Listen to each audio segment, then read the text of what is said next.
I'm guilty as charged, friends. Whoa, time out. I can't tell you how many times. Wait, time out.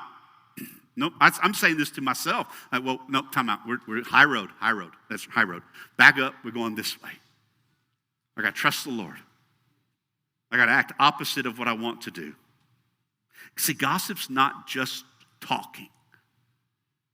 It's talking about someone that tears them down instead of builds them up.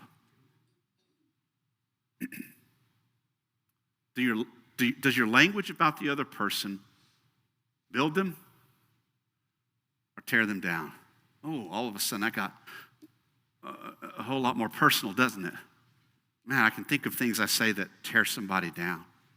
It's talking about somebody instead of talking to somebody. Like the things that you're struggling with another person, and they're going to happen. It could be in your family. It could be here. There could be someone sitting near you that you're really frustrated with right now. Go talk to them.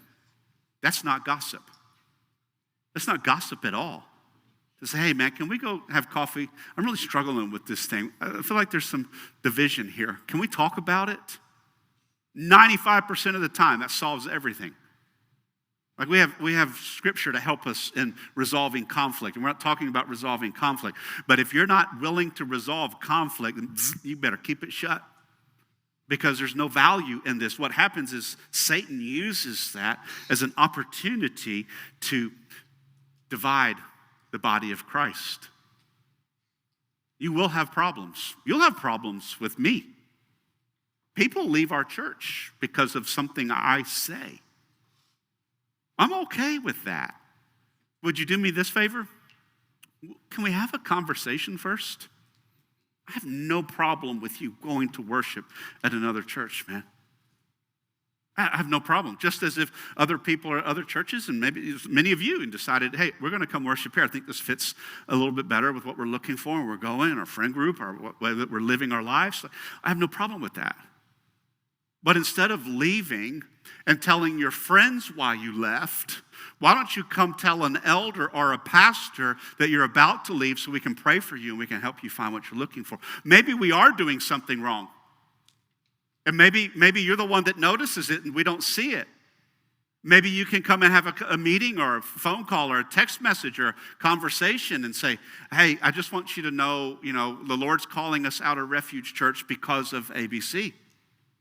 And then now we have an opportunity to correct a deficiency. Could you imagine this happening everywhere? Can you imagine it in your workplace? You being the mature person across the line in the stand and saying, hey, I don't want to talk about you. I want to talk to you, and I've got this issue. Not, come on, everybody's saying to me that you're a really jerk in the workplace, and they asked me to come tell you. Right, when people come up and they say, everybody's saying, I'm like, who's everybody? What's their names? Right? What's their names? Right? Everybody's saying we shouldn't do a man camp. Who? What are their names? Well, this is what happens. That's the start of gossip. And we have to be quick to go, no, we're not going to do that here because it tears down instead of builds up. Here's the truth. If it damages someone's reputation, and they aren't present to defend themselves, that's gossip. That's sinful. Say it to them, right? Say it with them. Stacy will say things about me that I'm like, yeah, she's right. She's right. Mm-hmm. That inverse is true. We are able to have conversations that are truthful. Instead of, man, it's really tough. Now, there are safe places where you can go and have communications that are not gossip, and it's confidentiality. Counselors, pastors, these are great people that understand confidentiality, that understand, hey, we're going to work together to resolve this thing. You need some counsel. The Bible says seek wise counsel. Just don't go flying off, right? Like those are safe places. But ladies, if you're having a trouble with your spouse, with your husband, the best place to go get counsel may not be your best friend, because your best friend is always going to support you, or usually. And let me tell you one other thing you should tell them, right? That's what I told my husband, like that's not good counsel. You can ask them other things. You can, there's things you can communicate with, but let's not create division in our own homes. Look, the study by the American Psychological Association, it suggests that the average person, you ready for this, spends 52 minutes a day gossiping. The average person.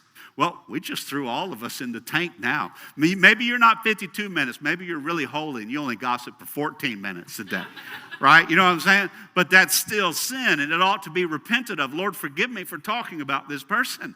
I mean, I'm guilty as charged. Man, that person really, he came up and said this thing. It really frustrated me today. And we think about it. We spend 52 minutes a day sinning with our tongue. Hey, come off the hook. Oh, that did not work as planned. Come off the hook. Come off the hook. We're all in this together. We all are guilty of the sin of gossip. But if churches can address it and say, hey, we're not going to live this way, time out, we're going to do something different, we're going to walk away from it. Again, church, I think we're doing okay in this area. But I think the Lord's going to allow us to become aware of it as we're rolling into the fall and we're rolling into, holiday seasons and your families and gatherings. Matthew tells us this. He says, but I tell you that everyone will have to give an account on the day of judgment. What? For every empty word they have spoken. Ouch. Ouch. Those 52 minutes a day, that's a long tape. Right, what about this word? And what about that one? Oh, can we stop this drill already? Like, can we move on to something else more exciting to talk about? Like what I'm going to receive in heaven. I'm tired of all the gossip that I did. I'm tired of all the talking about other people. Lord, forgive me. Wouldn't it be better if we just learned today to reduce it and say, I'm going to really submit my language to the Lord, my tongue, and I'm going to trust that God can fill me, and he's got this. If I'm not brave enough to talk to the person, Lord, I'm not brave enough to talk about them. Number 2, I want you to see gossip divides what God designed for unity. Gossip divides it. Gossip doesn't just hurt individuals, it fractures communities of people. Man, think about how a gossiping tongue in your workplace fractures morale, workplace climate. You ever worked in a place like that? You ever been somewhere where people, your peers, your coworkers, right? Maybe you hear people talking about this other person that's struggling. Instead of talking about them, what if we minister to them and say, hey, I notice you're struggling, struggling to show up on time. Can I help? Can I understand what's going on? What if you found out that they were showing up late for work because they were having trouble with a family member with something like a cancer diagnosis or babies? Come on, anybody have sleep regression with babies? Right? You're probably too tired to raise your hands, right? You're like, that impacts you. What if somebody came up and said, hey, what can we do for you? How can I help you? Instead of, that person's always late. Like, it divides communities. Think about your small groups, your serve crews. Have you ever been in a place where serving and you're like, man, why does it feel like people are talking about me? Why do I hear others talking about other people? We need to be quick to stop that. The book of Proverbs says, without wood, a fire goes out. But look at this. Without a gossip, a quarrel dies down. What if you become the person who goes, hey, time out. Let's not do that here. We're at work. Hey, time out. Let's not talk about that friend at school in that way. What's the problem? And I can help you address it. All right, like, think about how you can parent and how you can steer your kids, your loved ones, away from just continuing to gossip. Hey, can we shift from what we're talking about, and can we come up with a strategic plan on how we can address it? What are some things that you can do that will make you feel better? How would that change things? Gossip is fuel. It just keeps the conflict alive.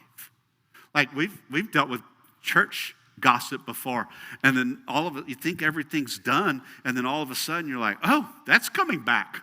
Right, here comes this fire again. We're like, Lord, did you not put this fire out? Like, what's happened? You ever been here? We're doing this again. Why? It's because the gossiping tongue inflames the fire that Satan is trying to keep lit, instead of saying, hey, we've solved that. We've moved on. In the church, hear me, in our context, this is extremely dangerous. It's extremely dangerous if we do not address what we see and what we hear. Research from Lifeway shows that one of the top contributors to church conflict and division is unchecked communication. It creates division. It's just unchecked communication. How are we talking to others? How are we communicating? Are you getting in front of things, the news? You're getting behind the news. Is something happening in your life and you're having to communicate it to a leader? Like, are you being transparent enough with them so that I get it, I understand what's happening, right? Rumors, gossip. These are cousins, and they run together, and they're crazy if left unattended, or if somebody doesn't pump the brakes on them. Trust me, now that you're aware, you're going to hear and you're going to see opportunities to go, hey, let's change the conversation. Or maybe you just do this. Maybe you just leave that conversation. Maybe you just remove yourself from that group text. Maybe you just don't buy into it.